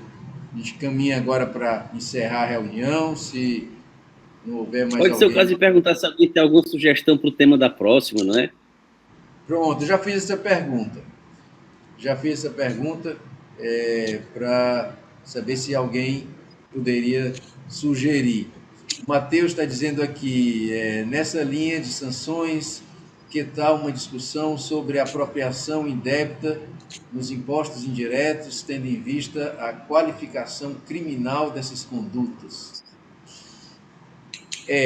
Eu acho que é um tema também relevantíssimo, a criminalização do não pagamento do tributo, né? Um tema que despertou muito interesse do professor Hugo Machado, ele tem alguns estudos sobre isso, nós já discutimos isso aqui no I7, e podemos voltar a discutir, porque é um tema, é um ponto que merece a nossa constante atenção.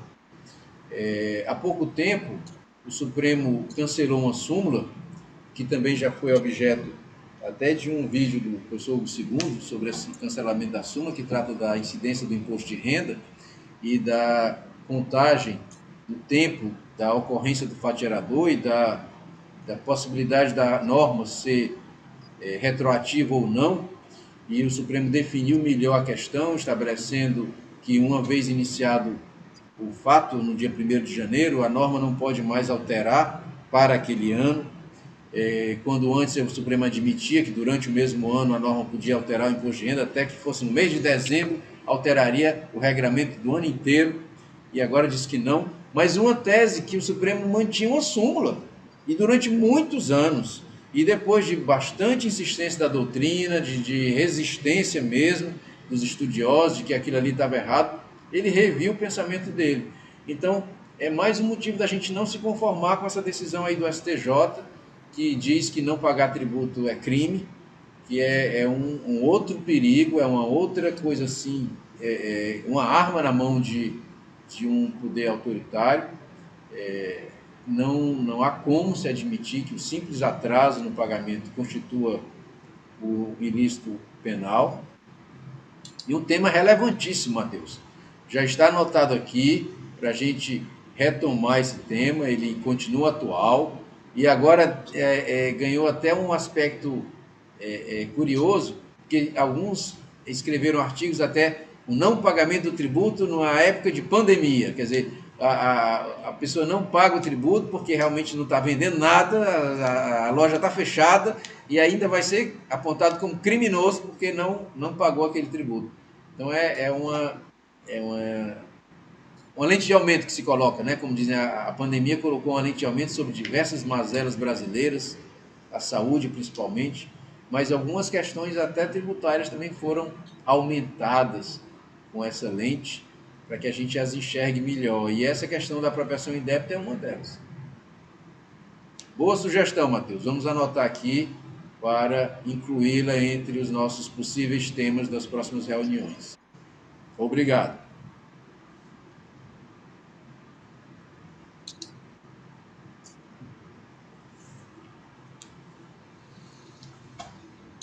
Bom, então, diante da situação aqui de que todos se consideram assim satisfeitos, a gente já debateu, já conversou, inauguramos a nossa reunião virtual, acho que de uma maneira satisfatória, acho que foi bom. A gente pode encerrar essa nossa reunião aqui de hoje, renovando o convite a todos para participar da próxima, que será na última terça-feira de julho, e o convite também para que apresentem temas. O Matheus agora já apresentou um, todos mais podem apresentar, seja através do e-mail dirigido ao Instituto, seja através de um telefonema, da comunicação que se tornar possível. É só procurar a Adriana, ou procurar o segundo, ou a mim, ou ao meu pai, qualquer uma das pessoas que representam o Instituto, apresentar um tema que nós vamos acolher com toda atenção, vamos dar toda a importância a qualquer tema que seja sugerido, e vamos fazer a nossa seleção aqui para abordagem na próxima reunião. E salvo se alguém ainda tiver algo a dizer, a gente pode agora encerrar a reunião, renovando o convite para a participação na próxima e agradecendo todos que se conectaram e que dividiram esses momentos conosco. Muito obrigado. Então, até a próxima. Até julho. Até a próxima.